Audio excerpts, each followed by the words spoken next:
So we've got a really interesting topic, the new TA leader. Talent acquisition function should really be about finding talent, period. Internal mobility process sits with the career development team, and it doesn't make sense there. Where it should sit is with the people who are expert at finding talent. Why can't we start thinking about TA functions like sales organizations? We're very similar to a sales function. We should adopt the same process. Scheduling through humans. We need to talk. Yeah. Those humans could actually be doing more critical white glove experiences for candidates. It's one page. Current situation, implication, and the recommendation. What would you say are the kind of three main things a TA leader should be thinking about to kind of future-proof themselves? Hello, everyone, and welcome to Hiring on All Cylinders. Today, I'm joined by the wonderful Allison Allen, co-founder at Leadership Rewired and strategic advisor at Texni. Welcome. Hi. How's it going? Good to be here. Glad to be here. So we've got a really interesting topic to get today, which is the new TA leader. And I think that it's very clear that things have dramatically shifted and changed over the past few years. And how we think about ourselves and our roles in TA is changing. So I think it's a really good topic to talk about and something that you have a lot of experience in working for some of the best technology companies in the world. So I guess I'd like to start from a place of what is the rationale for thinking about the new TA leader and it changing in the first place? You know, it's funny. I actually think there's a paradigm shift across the people team in terms of what the new leaders of each of the people team functions need to be and what they need to be thinking about. But more specifically for TA, I think it's about, you know, just what's happened in the last 2 or 3 years, right? We went through the Great Resignation, and it was like hire recruiters, and more pumping of bodies in. And then just this last year, in a very sad way, you saw big functions like TA get hit the worst. And I think people within TA functions and leaders of TA functions are coming out of this going, okay, how do we not let this happen again? I also think with organizations rethinking how they want to find talent and this whole shift to skills-based hiring is putting a new focus on the power of what a TA function can do. So the leader can't be thinking about, you know, butts and seats. They have to be thinking about organizational transformation, change, the use of technology like AI, and really how do you shift the role of the recruiter and the sourcer so that it's more of a consultative or advisory role and not a sort of heads down trying to find resumes, trying to find people just to fill a slate. So I think it's just the world is actually pushing it and just what's happened in the last couple of years. Yeah, it's really true. I think that everyone is, in agreement that those 21, 22 years were pretty insane. And brutal. Yeah, and brutal. Yeah. And it's no one's fault. If you're a talent leader and your company's asking you, just putting headcount on top of headcount, you need to react in some way. And I think the only, weapon that people felt they had was, or the option they had, which is to add more people and add more headcount to their recruiting function. Because they were just in the midst of it. They were trying to fly the plane whilst building it. And now, retrospectively looking, I think people are saying, well, let's not do that again. Let's be more strategic. Let's think about how, if this happens again, what we can do, how we can build our teams. And I do think there's another thing that you touched upon there, which is there seems to be this real desire for TA leaders to prove their value and not just be needed when there's tons of hiring to do. When there's tons of hiring to do and to, in some respects, demonstrate impact in much more strategic ways. For example, you know, I've been in a lot of organizations where the internal mobility process sits with, you know, the career development team. And it doesn't make sense there because, you know, where it should sit is with the people who are, you know, expert at finding talent.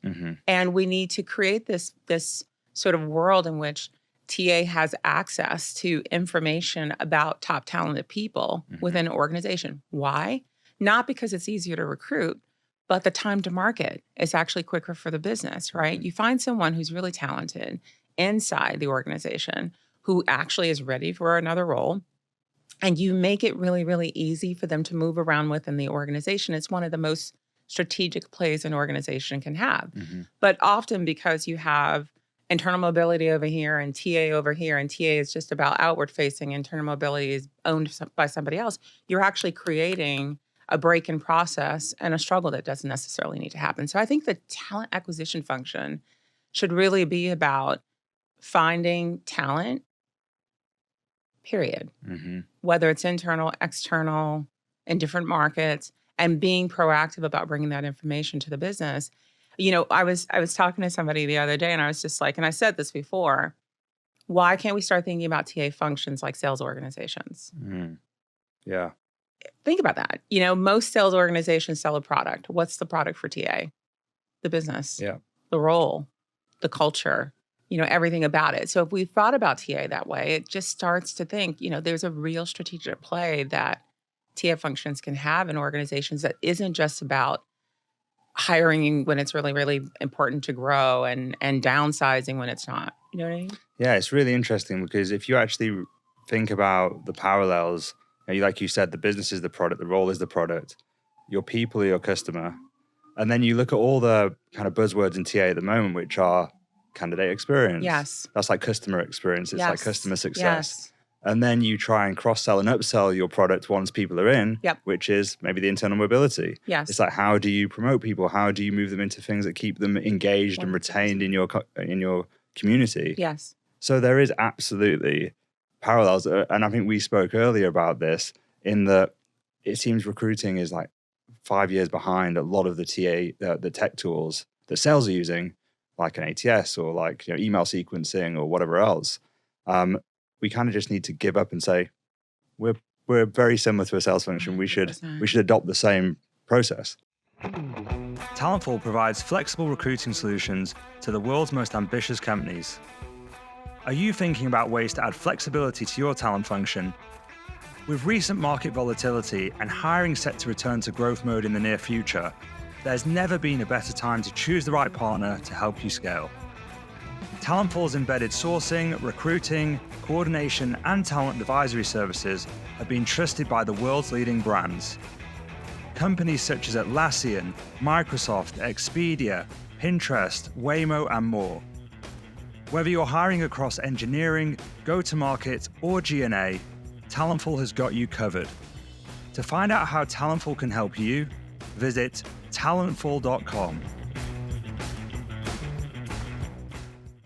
I think it's because TA has always appeared transactional and has always appeared, focused on just getting people in. And then everybody else would take care of the people once they're here. And I think the time is now, again, especially with the focus around skills-based hiring, to really rethink the space and to really think about it as, I know this is poo-pooed in some organizations, but hunters and farmers, right? Yeah. Who are the TA folks in the organization that are about cultivating the relationships with the top talented people in the organization?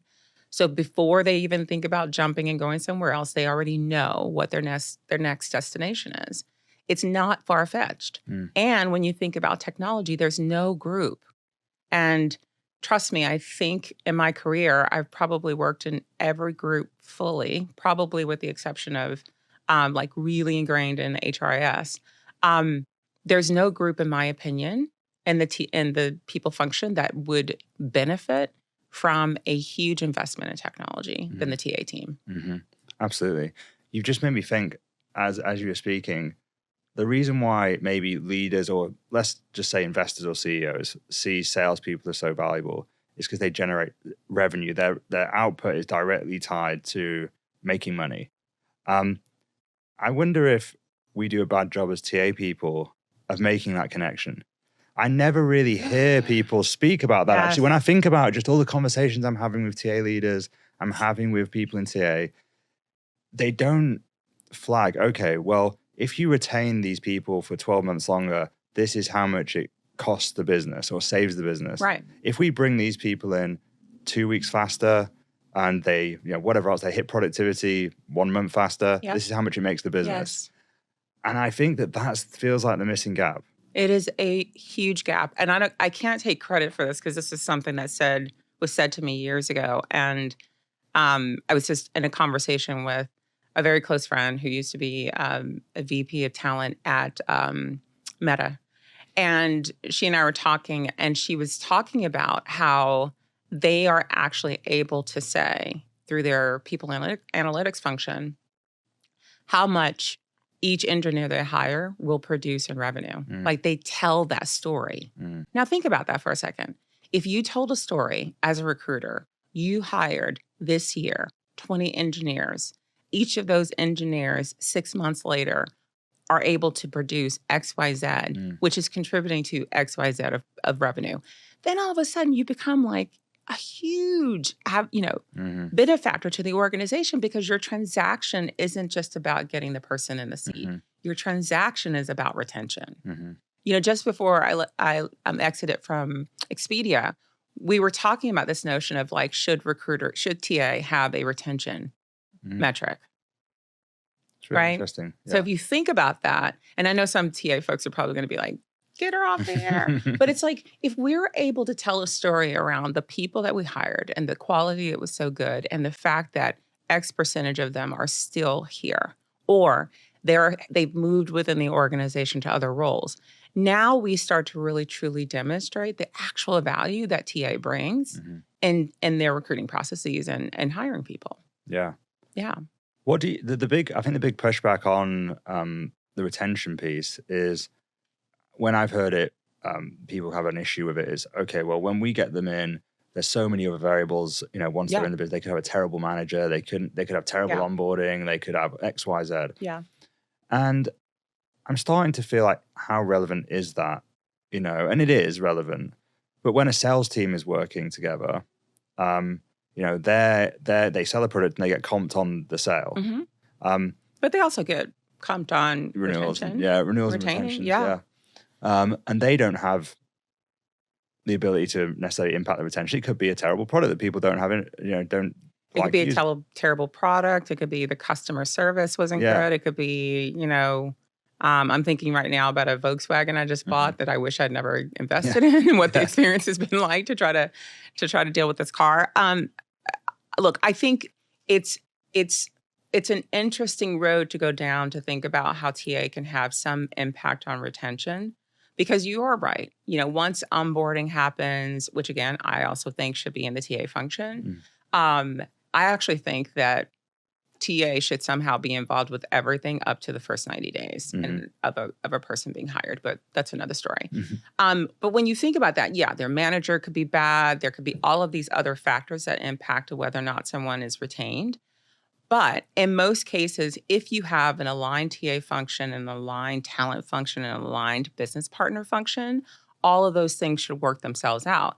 And if someone leaves because their manager was bad, that should somehow, through analytics, be noted. That isn't a ding on TA, right?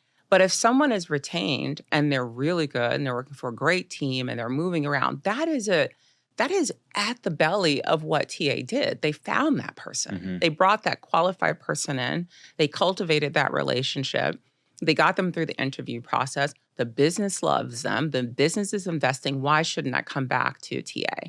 So if there are factors that kick out against retention, I think you, through analytics, capture that. But you should give the nod to TA because they're the person who found the person. Yeah. And I'm not saying for a 20-year career. Yeah. I mean, you could set some kind of time frame that says the first 12 months, depending on where you're having the biggest exit of top talent in your organization. If you're having exits, in the first 6 or 12 or even 18 months, I think 18 feels about right. That should be a story that should be able to come back to TA and give a lot of credit to the organization for doing, a great job. Yeah, I agree. I think it's very easy to say, oh, well, there might be these things that happen once they're in, so we don't want to touch it. But you just kind of came up with a solution yourself in a minute, which was, you might have exceptions, which are fine, but you can look at that via analytics. If they've given on an exit interview a terrible score for their hiring manager, then you take that into consideration. Yes. And then there's a performance issue there that you can solve. And I actually think that if, one of the things you see in revenue teams when I manage revenue teams is, if you have the sales team incentivized on revenue, they will actually focus on the quality of the deal that they're bringing in, and they won't just kick it across to customer success. That's right. And it encourages the team to work as one. Right. A lot more because they have skin in the game. Right. And I feel like the same impact could happen with what we're talking about if TA have skin in the game Yes. and managers know they're on the hook too. Yep. It's probably going to lift everyone. Yeah. And I haven't bumped into a TA leader or even if you go, often let's get off leaders. If you talk to recruiters and sourcers, they will say they want onboarding. They, there's like fear of passing over a talented person to, the HRIS support team. Not that there's anything wrong with that group, but it's like you have a whole group that hasn't been part of the deal. The deal is managing the candidate all the way to hire. They haven't been in those conversations. They don't know what, quirks or needs this person has. The TA recruiter and the sourcer knows that. And so if there was a way to sort of create better bridges or connections between the product, which is this talented person we just found that's coming in to buy what we have, and making sure that you're able to sort of integrate them into a team in a way that feels seamless and thoughtful and careful, right? That just, again, creates more skin in the game for the TA function. And I think it actually ensures that, the candidate lands well. I remember at Twitter a couple of times when we would hand off, and it's not that the Twitter machine was pretty good, actually. But we would hand off a candidate to a hiring manager and then on to the onboarding team. And the onboarding experience at Twitter was awesome. But still, you would have often situations where that talented person would come back to the recruiter and ask questions. Trying to navigate this, I'm trying to find this. What does this mean? Because they had that relationship. So why not actually, cultivate that? Again, if they were out of the minutia, if they weren't reading through thousands of resumes, and hopefully that's not happening anymore. Hopefully, I gave a talk last week or a week before at Disrupt HR, and I talked about the fact that if you're still doing interviewing scheduling through humans, like, we need to talk, right? So at the end of the day, because those humans could actually be doing more critical, white glove experiences for candidates and not trying to find a time that works on their Google, calendar. So I just think it's like we should just think about ways in which we can uplift and upskill our TA folks so that we can take this very talented, let's use what most people talk about, software engineer, and make sure that they have such a nice landing in a team. They have all the resources they need. And again, all of that under the umbrella of TA just seems to make sense to me. Yeah, I totally agree. Now, if I'm a HR person listening to this, I might be like, Wait, that's my job. Allison's trying to take all my stuff. But where do you think that HR and TA, where that separation is, or what HR own, what TA own? Do you have kind of an idea of that? So it's interesting you even said HR and TA. See, I think the ideal scenario is there is a head of talent who owns the end-to-end experience. That's what I think. But if you're in an organization where you feel for strategy reasons that having TA and having talent and even business partners sit in separate functions, then for me, I think I'll go back to what I said before. I think TA should have some ownership, and at some point the Venn chart separates of interacting with that candidate through the first 90 days. Awesome. Right? Because that is actually when the person is learning where the bathroom is, what kind of leader are they reporting to, what kind of food do they serve, what is, where are the different floors, what does this mean, what does this not mean, all of these things. And if TA can have some influence of that first 90 days, I think is where TA should stop. Awesome. I really like this idea. And you mentioned just on a point there about technology and, about how if you're still doing manual kind of human-centric coordination, you're probably living in the past somewhat. And I hate saying that because I literally at the end of this conference I spoke at, 5 people came up to me and said, "We're still doing it," and I can't get them to stop doing it. And it's like, I don't want to downplay, interviewing, scheduling, because those folks are so passionate and they really do want to do a good job. But there just are better ways, I think. And so that brings me on to a point of, the big thing, and you probably heard it when you were at Disrupt HR and everywhere else, is, technology is all people are talking about, how to increase productivity or efficiency by AI. How are you seeing that influence TA at the moment? And I think how should TA leaders be thinking about this when they're thinking about the future TA role, TA leadership role? It feels like it's like three categories of TA functions or HR functions.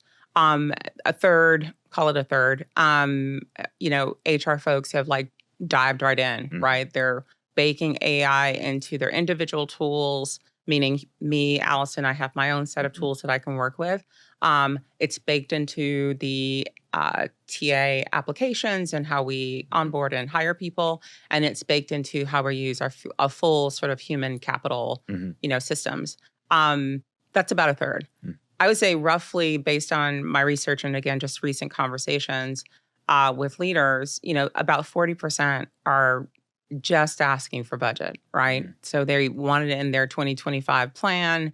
They're dabbling and maybe piloting, but for the most part, they're asking for it. And then there's a group that's just not even started, right? They're just not interested for similar reasons, right? Mostly people come to the bias that AI seems to demonstrate. There's the huge fear out there around replacing people in their jobs. And I think even for a lot of leaders, it's this scary thing that feels like non-human. So therefore, we're a human business. AI is non-human, so therefore stay away. I think that group of people who aren't even playing or testing or trying things, they're gonna end up losing, especially the war for talent. I would think about it in three phases. We should be giving a set of AI tools to individuals. I think we are too dependent on people analytics functions to give us the data and the information that we need. I think, it's very easy to leverage AI to even go out on tools like Indeed and LinkedIn and find people. And I think, there's a set of tools that I need to do my job as an individual. I think that there are core applications, especially in the human space, that start to break down these walls that we've created. So, the L&D function has their tech, and TA has their tech, and other functions have their tech, and the central function of people analytics are responsible for matching all this data together to create a report. AI is the biggest opportunity to break down all those walls, and to create processes, machine learning, to go across the entire people plate or business tech plate, and basically serve up real intel for leaders to make strategic decisions. And then obviously like fixing things like dare I say, but like the systems that have been around for a while, like Workday, really optimizing those platforms so that each of their aspects of their program can actually talk to each other and create much more seamless reporting. So I think you would be remiss in just investing AI in, for example, Workday. I think you need to be thinking about the individual and what tools they have. And I've been advising a few clients to just start small.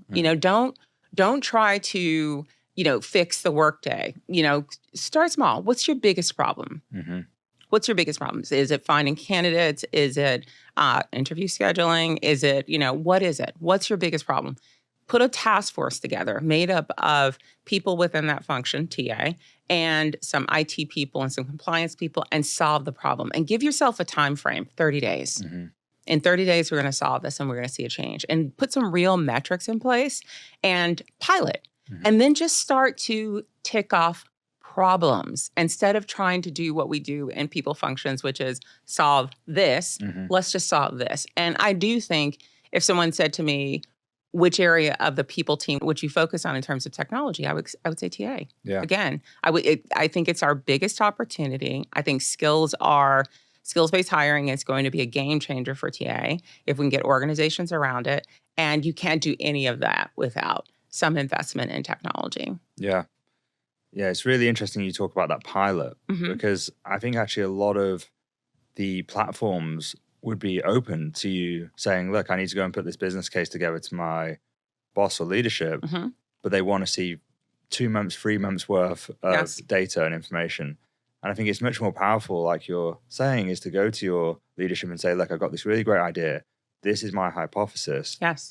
and I've got the vendor to agree to 3-month pilot, Yes. and I'll show you at the end what results we have. Yes. That seems like a really good conversation to have, easy conversation to have. And, oh, by the way, I can use this free product or I can use this tool that is maybe not the one we're going to go with, but it's, going to cost us like a fraction of what we would have to pay if we were going to go to some big, human capital management system to solve this for us. Yeah. So let us just do this and try it out. And again, I think it's when you're looking at that list of problems, you may not rank that interview scheduling. And I know I keep coming back to that, but it's like, that's people, that's calls, that's emails, trying to negotiate around one meeting. Yeah. I mean, just process that for a second. And so if you said, we're going to solve interview scheduling. Yeah. Right? That's what we're going to solve. Or we're going to solve diversity hiring if that happens to be an issue. Find that problem that's really a problem for you, for the business, not a problem just for HR, but a bit for the business. Cost is always, if something is costing a lot of money, our time or resources, that's always a good sort of way of sort of characterizing something as a significant problem. And then just focus on that problem. Put a SWAT team around it, solve it, present the outcome, and then chip away at the issues. Yeah, I love that. I wonder, when you were just talking through that process, I wonder how many leaders, when they're trying to solve this problem, think about the narrative and the story first. Of like, okay, here are the problems. Like, now, how do we convince someone that this is... Everybody does. Yeah. How is this a problem how do I position this in the best way to my leadership with the right data, with the right story, to get it across the line? And a lot of that's culture, right? Yeah. Because, you know how things work here, and we got to put together a PowerPoint deck, and there's nobody that loves PowerPoint more than I do. But it's like, we've got to put together a strategy. We've got to tell a story. We've got to convince them to let us have this money. I think that it had its time. And again, I was one of those leaders. Well, can you put together a couple of slides so we can go tell a story? I think now it has to be, this is the problem. And this is how much it's costing us. Yeah. And we think we can, get it done faster and save this much money. Yeah. Simple. One slide. Yeah. And that's the story. And I always think about it in this way. It's like, what's the current situation? Interview scheduling costs us a lot of money, to the tune of this many resources, this many dollars, this many hours, da-da-da. What's the implication of that? Well, we still miss meetings. We still miss times. Our candidates are not having the best experience because they just want you to send them a link. It costs money. What's the recommendation? We spend 30 days doing nothing but piloting this group of recruiters and sourcers and schedulers on this product. We'll come back to you in 30 days with the answer. It's one page. Yeah. Current situation, implication, and the recommendation. Yeah. Love that. So if like a TA leader is thinking, okay, the future is changing around me, like there's 3 things I need to focus on to be ahead. Yeah. And like my new role, I need to start thinking about like leveling up these areas or focusing on these areas. What would you say are the kind of 3 main things a TA leader should be thinking about to kind of future-proof themselves or be ahead of the curve, do you think? I would say tech stack would be at the top of that list. I would say, I know this is going to be radical, but I don't think that TA has to be divided by business. I think there are huge opportunities to think about ways in which to get TA to work across the business areas, if nothing else, to repurpose talent. And I would get a team I would get a team focused on skills-based hiring. I think skills-based hiring, which is really about, we're hiring Allison today to do that, but when she's done, we need her to do that. And we're going to be proactive about that. And oh, by the way, Allison knows that, right? Because the conversations we're having with her is that we want you to come in and do this job. And then, in about 12 months, we want to switch you over to this team and focus on that. Imagine that conversation in the interview process versus you're hiring for one role and now all of a sudden you're done and you're kind of waiting for something else to happen. Yeah. Now you're going to start looking outside. You're going to be jazzed about the one where they've kind of mapped out, like we're going to move, you're going to be shaking things up across the organization. So I would say tech, I would look for opportunities to really think about TA across the entire organization, and that includes global. And I would be doubling down on skills-based hiring. Love it. So this has been an awesome conversation, super insightful, but I want to finish by asking you what you're most excited about regarding TA. 2024 for me has been really about doing my own research and doing a lot of learning. You know, I always feel weird that I'm the one in the room talking about AI, and it's like, you know, I've been working for, 20 years. So I'm actually excited about TA. Yeah. I'm excited about AI and TA. I think it's going to change the world for this organization. I have met, like I said, I've been in multiple functions in the people team, but there is nothing more energetic than talking to a bunch of recruiters and sourcers who just want to win. So I'm most excited about what this new paradigm in terms of how we're thinking about TA, or how some organizations are thinking about TA, and what it will mean for the function. And I'm most excited about being a part of that, either in the seat of advocating, strategy, being the one in the room, sitting across from the naysayer saying, like, well, you would be wrong in this situation. I'm just excited about what this new paradigm shift will mean, and what it will mean for this group of people who really just want to do amazing work. That's what I'm most excited about. Awesome. And how can people find you? How can they work with you, partner, collaborate? I'm on LinkedIn all the time. I'm doing a lot of content creation, mainly because I'm just trying to, again, drive change. So LinkedIn, Twitter, obviously things like Instagram, I'm out there. And it's www.texni.com, TXNI, which is where I do a lot of strategic consulting with actually recruiting startups. And super excited about what's coming. And then I have a new venture that I've launched, which is called Leadership Rewired, which is www.Leadership Rewired. And it's where I'm doing a lot of executive coaching and people strategy. So those are places where you can find me. Awesome. Well, this has been a fantastic conversation. Thank you very much. Yeah, same here. And hopefully you enjoyed the conversation too. And if you did, please don't forget to subscribe to catch more content in the future. Thank you.